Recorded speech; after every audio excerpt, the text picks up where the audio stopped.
चूक हो जाए तो बिंदु को सिंधु होने में देर नहीं लगेगी।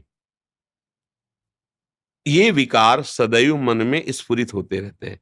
कभी भी आप जग के देखो, सोने के समय तो अगर स्वप्न में पहुंच गया तो चलाता रहता है, नहीं सुसुप्ति में तो थोड़ा चैन है। जहां जगे तो आप खुद देखो, अपने आप ही रचेगा।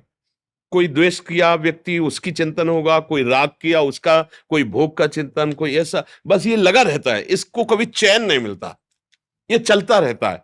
अब इसके चलने में हमको साधना करनी है कि रोकना है, तो ये रुकेगा नहीं, बड़ा प्रवाह वाला है। तो इसको प्रवाह को मोड़ तो सकते हैं। जैसे मान लो कोई वेगवती धारा जा रही और हमें उसे कमजोर करना है, रोकना है, तो सीधे पुल नहीं बनाएंगे, हम सीधे बांध नहीं बना सकते, सीधे बांध से रोका नहीं जा सकता। क्या करें, पहले नहरें निकालें। बहुत बड़ी प्रबल धारा जा रही है और उसको हमें रोकना, बिल्कुल रोकना है, तो पहले हम नहरें निकालें। अब इसे रूप पसंद है तो हम रूप दर्शन की नहर के लिए प्रभु की तरफ बढ़ते हैं कि जिनके एक बिंदु सौंदर्य से अनंत ब्रह्मांडों का सौंदर्य रचा गया, ऐसे मदन मोहन, मुनि मन मोहन, विश्व मन मोहन प्रभु के रूप को देखने की लालसा करे। ये नहर खुद रही मन की धारा को, एक एक जितनी भी हमारी चाहते हैं वो सब प्रभु में सहज में पूर्ण हो जाएंगे।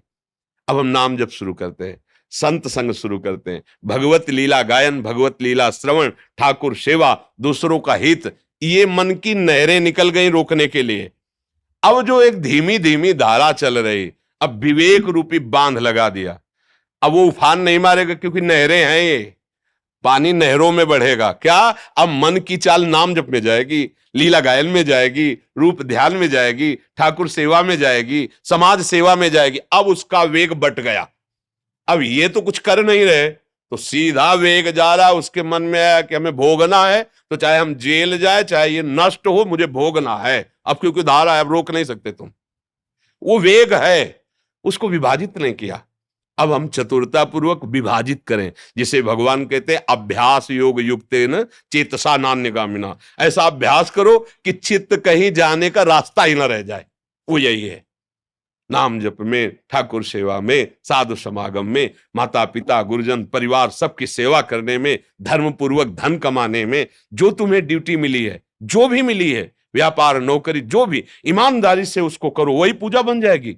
नाम जप करते हुए परिवार का पोषण करो, वही तुम्हारी आराधना हो जाएगी। अलग से तुमको घंटी हिला करके आरती करने की जरूरत नहीं है।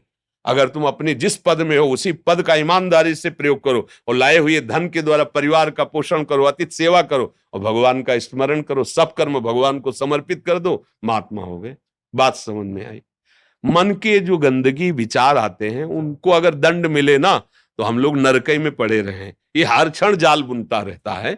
हमारे लिए ये कलयुग में एक विशेष छूट दी गई है कि इसका दंड नहीं मिलता।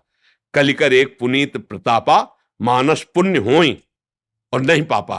पुण्य तो हो जाएगा कि कल चलते हैं, 500 रुपया हमारे पास है, बिहारी जी को भोग लगाएंगे और सबको बांटेंगे, बिल्कुल पक्का। और कल कोई ऐसी समस्या आ गई, आप बिल्कुल तैयार है ईमानदारी से, और कल नहीं जा पाए तो आपको फल मिल जाएगा, भोग लगा के बांटने का आपको फल मिल जाएगा। ये तो हो जाएगा। लेकिन कल इसकी चोरी करेंगे, ऐसा करेंगे और नहीं किया तो आपको वो पाप नहीं लगेगा। ये कलयुग का एक विशेष प्रताप है, क्योंकि हम कलयुगी जीव है। अगर ऐसा हो तो हम नरके में पड़े रहे। डॉक्टर ऋतु वाजपेयी